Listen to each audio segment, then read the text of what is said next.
The Indian netizens call it the world's biggest democracy and a superpower in its own right. But step into the streets of India and the first thing to hit you isn't culture or color. It's the overwhelming stench of raw sewage, rotting garbage, and human waste. No, I'm not being dramatic. I'm being accurate. And if that sounds harsh, it's because someone needs to say it. India has a problem. A big, disgusting, in-your-face problem. You see it in the heaps of trash piled on street corners, in the cows rummaging through plastic bags, in kids playing barefoot next to open drains. And the worst part, this isn't hidden. It's out in the open, normalized, even romanticized by people who either don't care or have simply given up. Oh my God. Let's talk facts. India produces over 62 million tons of waste every year. Of that, only about 70% is collected, and less than 20% is processed. The rest, it just sits there, on sidewalks, in rivers, floating through city streets like it belongs. Slums don't have proper drainage. Villages don't have toilets. Urban centers, those so-called smart cities, are drowning in their own filth. We're talking about a country that proudly brags about sending satellites into space and landing crafts on the moon, which looked like CGI, by the way, but still can't keep poop off its roads. And no, I'm not exaggerating. This is all backed up by multiple data sources, so don't flood my comment sections, angry Indian netizens, like the way you flood sewage onto the streets.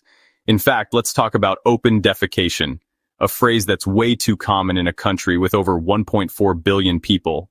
As recently as 2019, a UNICEF report stated that around 15% of India's population still defecates in the open. That's roughly 200 million people squatting in fields, streets, and railway tracks because they don't have access to a basic toilet. You know what that leads to? Disease, pollution, and a vicious cycle of poverty and poor health. Even in places where toilets are available, many people simply don't use them.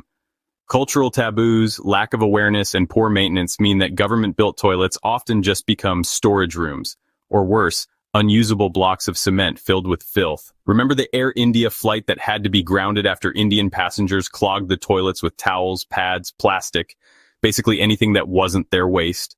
They didn't even know how to use it. You've heard of the Swachh Bharat Abhiyan, right? India's Grand Clean India mission, launched in 2014 by Narendra Modi himself. Billions of dollars poured in, countless photo ops, politicians holding brooms they've never used in their life. But what changed on the ground? Sure, the government claimed India became open defecation free by 2019, but that's a fantasy. Multiple independent studies, like those by the Research Institute for Compassionate Economics, have shown that open defecation is still rampant in rural areas. And even in cities, sanitation is a joke. Take Varanasi, Modi's own constituency. You'd think it'd be a model of cleanliness. Instead, it's a mess of clogged drains, plastic-stuffed gutters, and human waste flowing directly into the Ganges River, the same river people bathe in, drink from, and consider holy. And let's not forget Delhi, the capital. The Yamuna River, once a lifeline, is now a black, bubbling, toxic soup. Froth lines its surface. Raw sewage flows in daily, and people still wash clothes in it, kids swim in it, as if that's normal.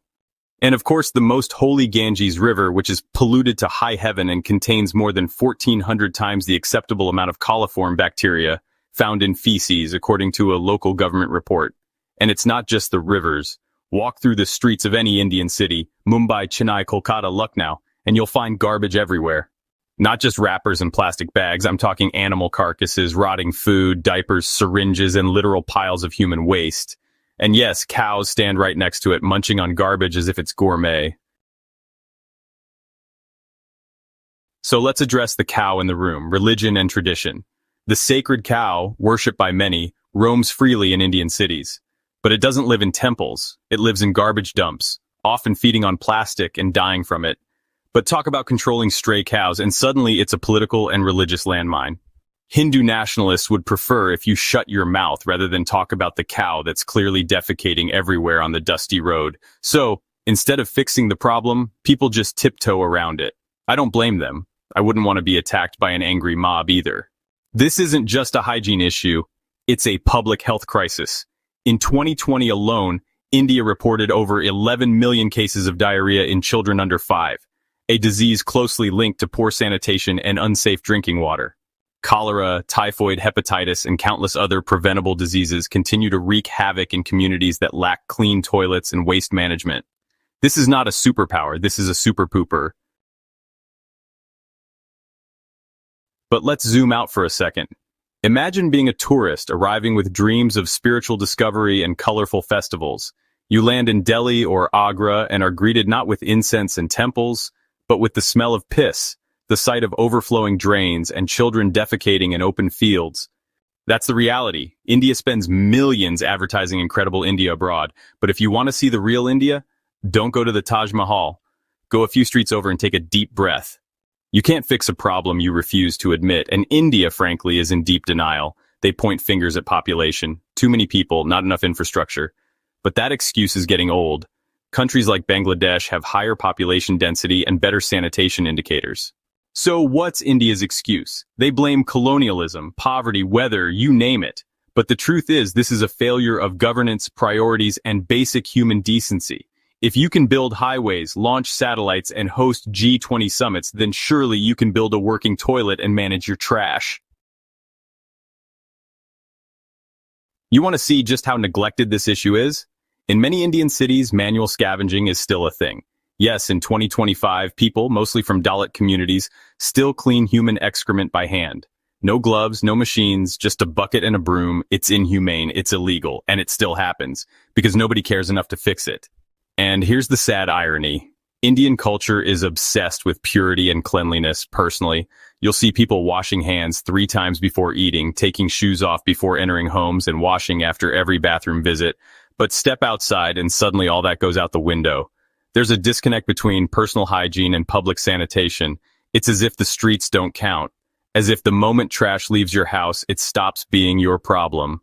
Why? Because of a deep-rooted belief that cleanliness is someone else's job, usually someone from a lower caste. It's systemic, it's ingrained, and it's killing India, literally and metaphorically.